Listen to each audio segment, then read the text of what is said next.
la famille, salut les abonnés. Je suis actuellement en haut de l'échafaudage adossé à l'aile est du château de Baudio.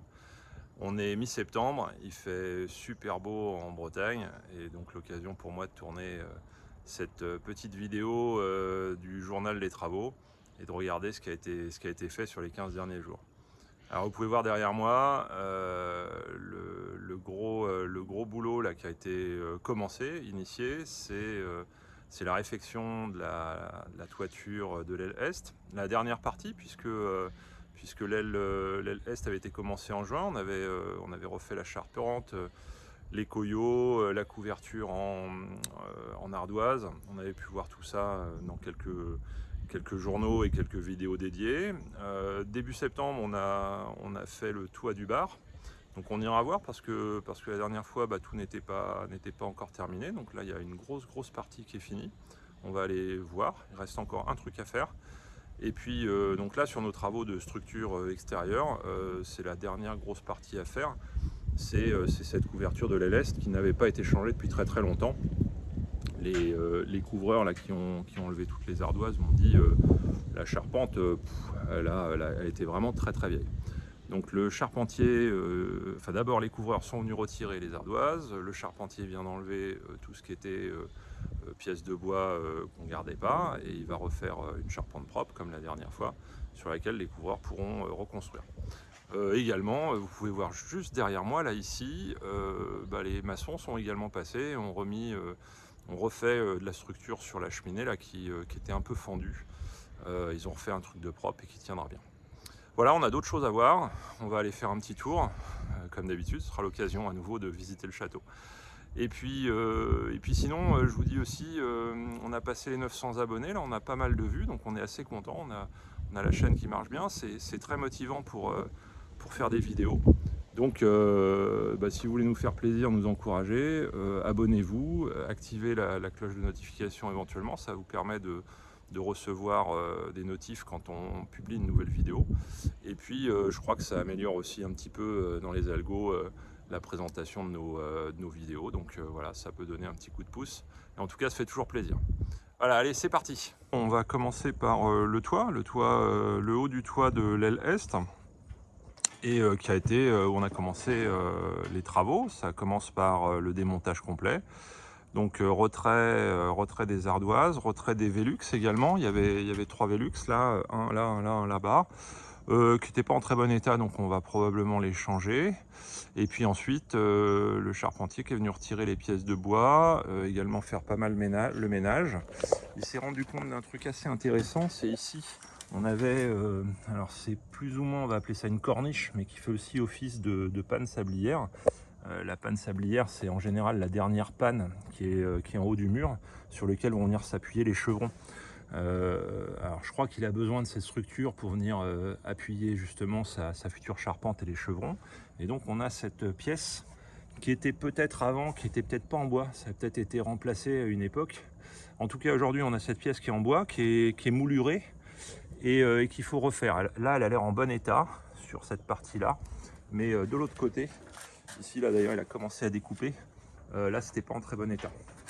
Donc ça va être refait. J'en profite pour montrer un peu la structure d'échafaudage. C'était un peu compliqué parce qu'on a la tour qui est là.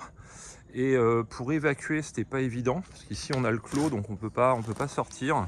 Donc ils ont dû faire non seulement un échafaudage le long de la façade, mais également une structure pour pouvoir aller jeter tout ce qui retirait là-bas dans le camion et pour évacuer. Voilà, là on peut assez facilement rentrer dans le deuxième étage. Ici on a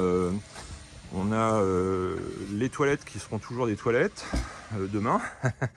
Là on voit, alors ça c'est la jonction de l'aile est qui se trouve ici avec l'aile sud. Pour mémoire, l'aile sud, il y a une des tourelles. Donc là on a la tourelle sud-est. Tout en bas au rez-de-chaussée il y a les toilettes. Au premier étage on a actuellement notre salle de bain.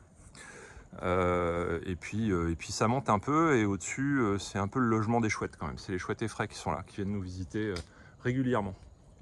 Donc là on est au deuxième étage, et ça ici, cette pièce qui fait la jonction entre aile sud et aile est, il y a une petite pièce qui sera sûrement la future salle de bain de la suite qui sera ici. Là, il y aura les WC. Et puis quand on circulera, on aura ici une pièce, alors nous on voulait en faire la salle de bain, et puis finalement elle est quand même assez grande, donc ce sera une chambre finalement, avec un beau Velux. Et là quand on continue à avancer, on arrive dans la petite pièce annexe de la salle de jeu. Et donc là, à nouveau, on a une jonction entre l'aile Est et cette fois l'aile Nord. Et derrière l'aile Nord, on a la salle de jeu et la salle vidéo. On peut aller voir tout ça. Allez.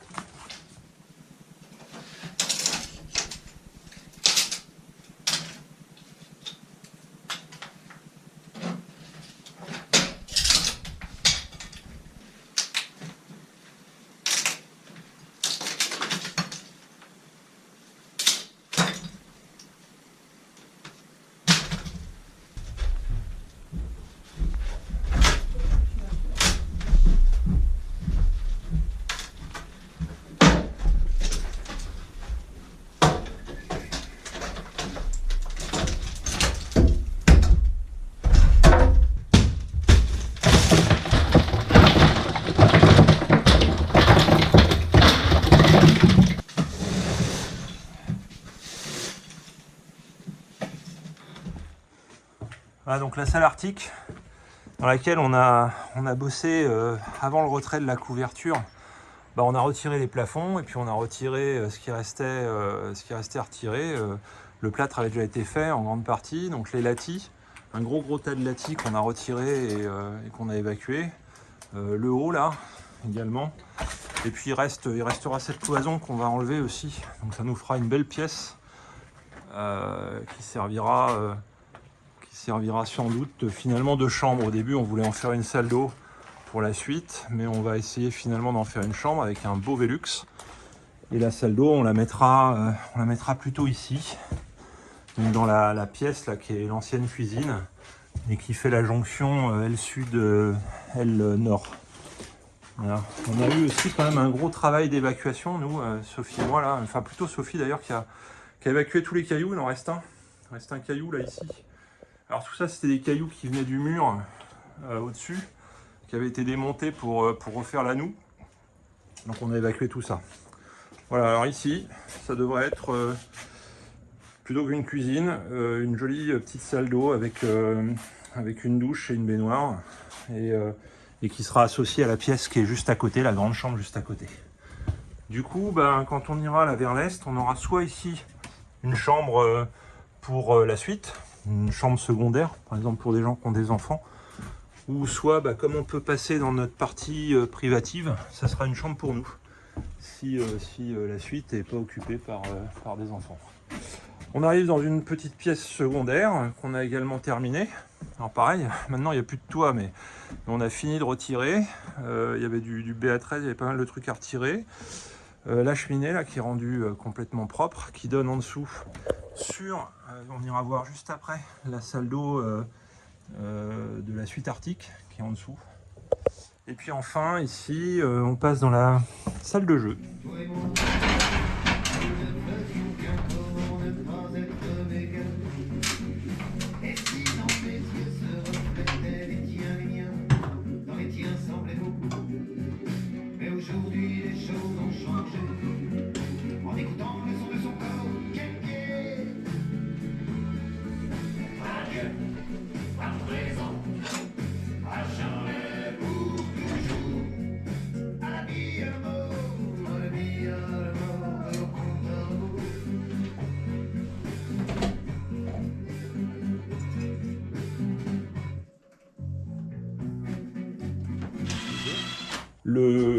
Le plaquiste Fabrice a commencé à poser ses structures, donc ça permet de voir comment on démarre l'isolation sous rampant, c'est-à-dire sous les toits, avec du BA13.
On arrive au premier étage où là, Sophie et moi avons fini de casser les plafonds, retirer tout le latis, le plâtre, la cloison. Je crois qu'ici, la dernière fois, il n'y avait pas de cloison. Et puis dans la foulée, Fabrice, là, notre plaquiste, a fait ses structures et il a même passé là, la laine d'isolation. Également, l'ouverture du placard dont j'ai déjà parlé et qui va donner maintenant dans la salle d'eau de cette suite Arctique. Donc là, on passera ici, on arrivera dans la salle d'eau. Voilà, qui aujourd'hui, pareil, je crois que c'était déjà défait la dernière fois. Donc là, il n'y a pas eu grand-chose de retiré. On retrouve notre bout de cheminée, alors qu'on n'a pas complètement défait. Là, c'est la partie rez-de-chaussée qui se trouve ici. Et là, c'est là où on était juste au-dessus tout à l'heure. On est dans l'annexe de la salle de jeu, la petite chambre qui est juste à côté. Là, on voit le soleil parce qu'il n'y a plus de toit. Donc ici, il faut imaginer une petite salle d'eau, un WC qui sera là, et ici une douche, et là-bas, il y aura une cloison, ce sera fermé, puisque derrière, on mettra notre WC à nous et une pièce de débarras. Donc là, on sera dans la salle d'eau de la suite Arctique, qui se trouvera ici, avec son isolation de plafond qui est préparée. On poursuit, ici également, un travail de plaquiste pour faire d'abord les structures métalliques et l'isolation du plafond. En général, ça se fait en plusieurs étapes. Une fois qu'on a passé ça, on peut passer les réseaux, notamment électriques. Et une fois qu'on aura passé les réseaux électriques, on pourra faire les structures sur les murs et plaquer le plafond, évidemment.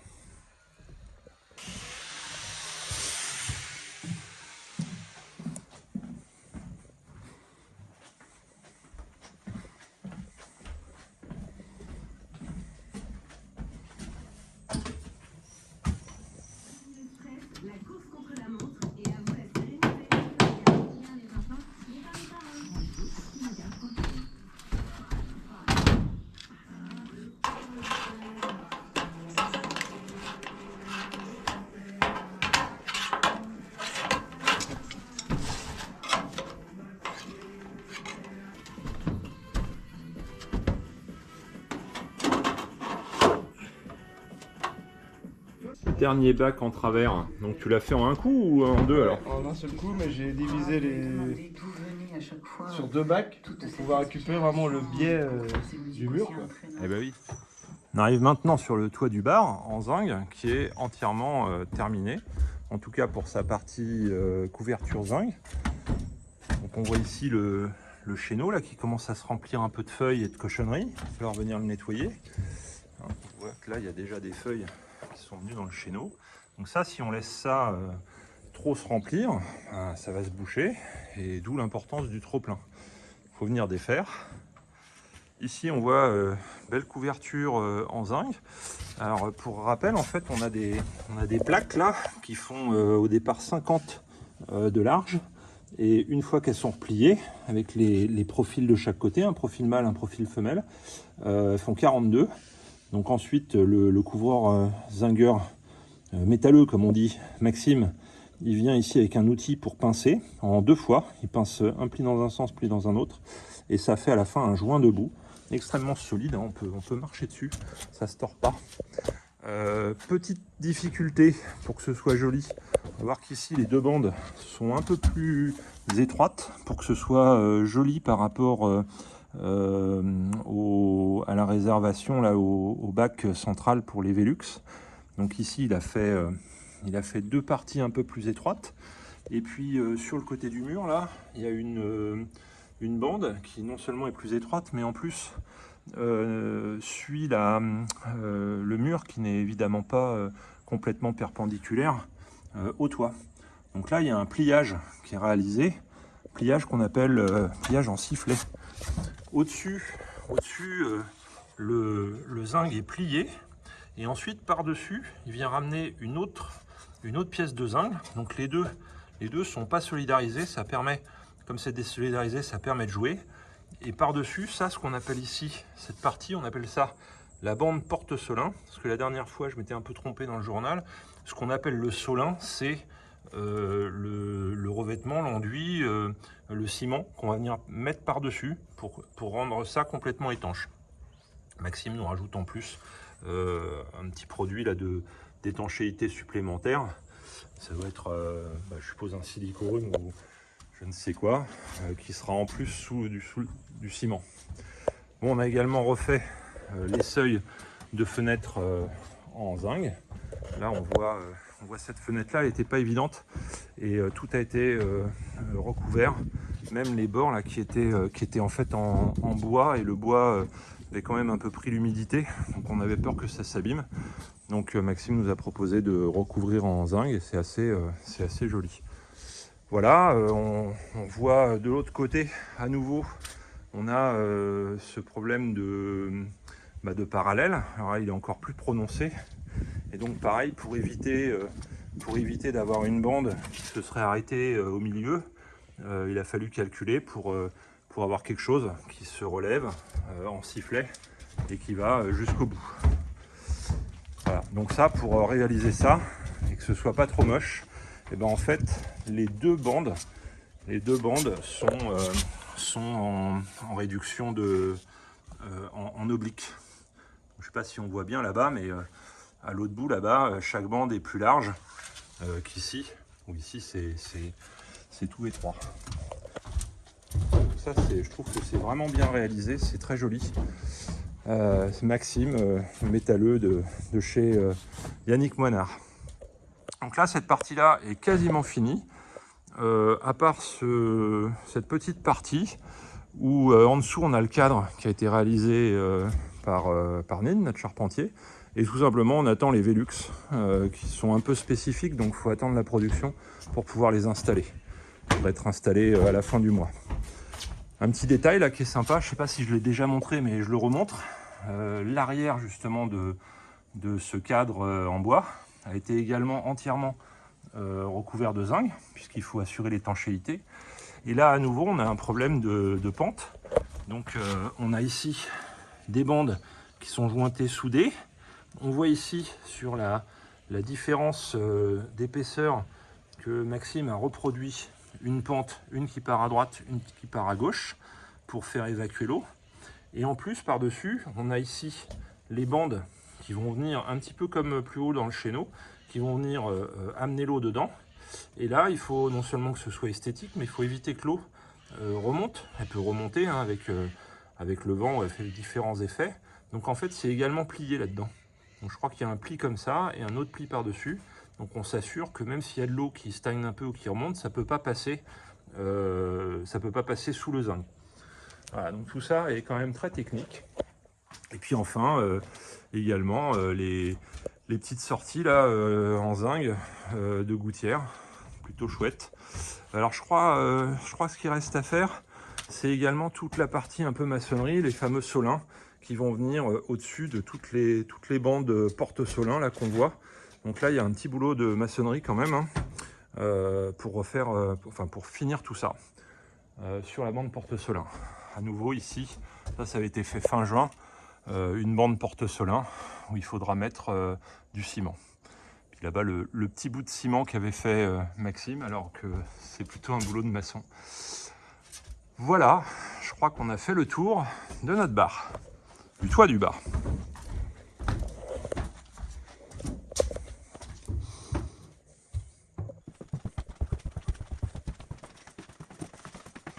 On arrive au rez-de-chaussée dans le couloir.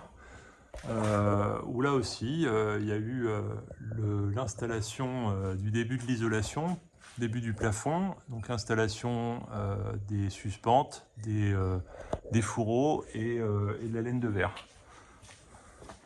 Là les plombiers viennent de passer ce matin pour poser l'évacuation qui rejoint les toilettes juste au-dessus.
Et enfin l'entrée, pareil, gros travail de Fabrice pour installer ces structures, suspentes, fourreaux et laine de verre. Donc ça fait quand même quelques pièces où maintenant on est en attente d'installer l'électricité. Ici, ça c'est moi qui ai fait ce truc-là, un siphon pour que l'évacuation d'eau fasse ici une boucle, un siphon, afin d'éviter les remontées d'odeur.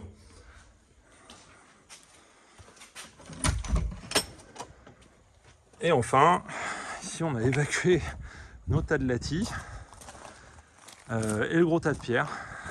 Tout a été évacué. Il y a un petit peu moins de bazar devant le château.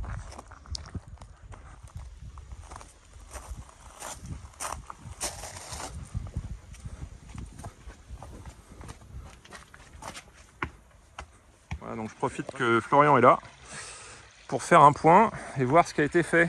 Donc du coup, il y avait des... Comment on appelle ça? Ce sont des bulles d'air. Ouais, des bulles d'air qui avaient été formées là. Alors moi j'en avais vu sur 1,50 m, mais Florian qui est ici, qui est venu réparer, en fait il a fait tout le long là, ici. Et puis de l'autre côté, il y en avait aussi, qu'on n'avait pas vu nous. Donc du coup, tu peux nous expliquer un peu les étapes là, ce qui a été fait? Là, toutes les bulles d'air, je les ai décapées en fait, Ouais. avec une meuleuse. Ok. Et j'ai refait un enduit et un gel coat, j'ai réappliqué un gel coat au pistolet par-dessus que après je vais poncer illustrer. Ah, ce que je voyais tout à l'heure, je croyais que c'était de la peinture. En fait, Non, c'est le gel coat. C'est un gel coat Isorine PG, oui, spécial pour la piscine. Du coup, ça ressemble à une peinture hein, quand il met ça au pistolet. Et là, il faut attendre que ça sèche.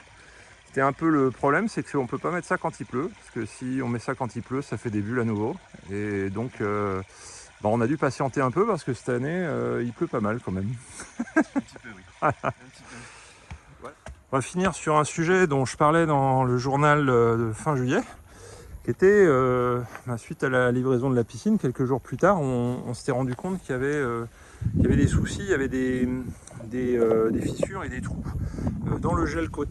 Le gel coat, c'est la partie, le revêtement de la coque qui est tout lisse, qui a la couleur, qui fait aussi comment on appelle ça, l'étanchéité. Et donc il y avait des impacts ici. Et bien là on peut constater qu'on ne voit plus rien, donc c'est cool. Le constructeur nous a envoyé quelqu'un. Donc ça on est assez content parce que quand même il y a eu tout le mois d'août. Donc le mois d'août c'est un moment où tout le monde est en vacances. Donc on peut leur faire grâce de ça, mais ils ont su réagir assez rapidement. À la fois l'installateur, Ghislain, de Inspiration Piscine, et puis le constructeur qui est Génération Piscine, qui fabrique ces piscines à coque, c'est un constructeur français. Donc ils ont plutôt bien réagi et ça c'est bien. Autre point de satisfaction, c'est que ça se voit vraiment pas.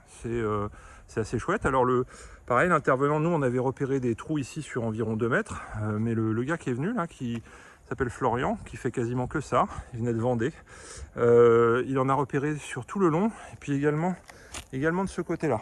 Donc il a refait une grosse partie du gel coat.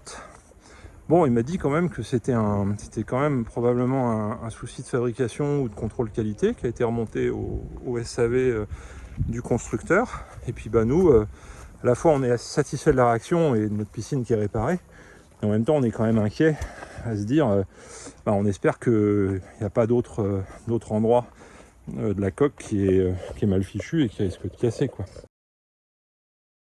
Voilà, on a fait le tour des travaux de Baudio ce mi-septembre. Et sous ce beau ciel bleu de Bretagne, je vous dis à bientôt.